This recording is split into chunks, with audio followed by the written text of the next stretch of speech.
होई खेला तमाम हो। देखो बॉडी से बॉडी के मिल हो गए। खेल हो गई कवन खेल हो गई। डबल ड्यूटी वाला खेली कैसे खेल, दादा रे माथा फेल हो गई। लागे जाता में पिसा जाई बकेल, दादा रे माथा फेल हो गई।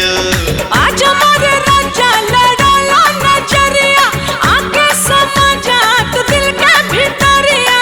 ए रानी मनवा में धीर तनी धारा, बात मान कुछ देर सबर तू करा। अरे दहिया से दहिया के मिल हो गए। खेल हो गई कवन खेल हो गई। डबल ड्यूटी वाला खेली कैसे खेल, दादा रे माथा फेल हो गई। लागे जाता में पिसा जाई बकेल, दादा रे माथा फेल हो गई।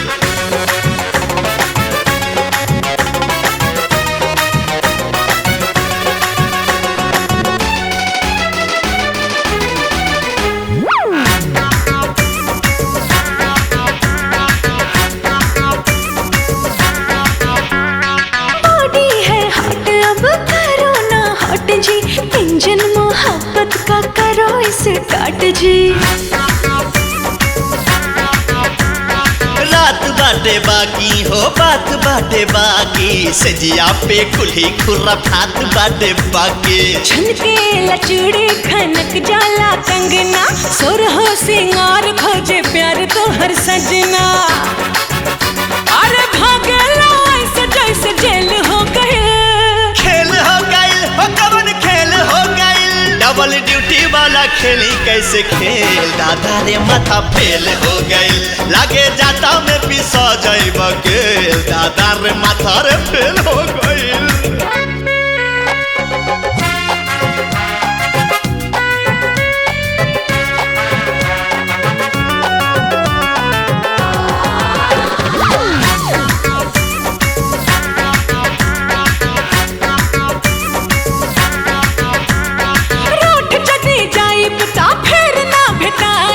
कितनो बोलई बाना बहिया में आईब।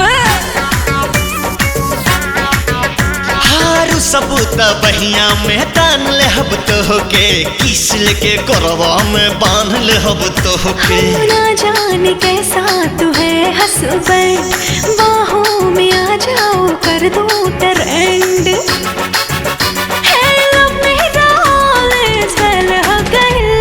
खेल हो गई कवन खेल हो गई।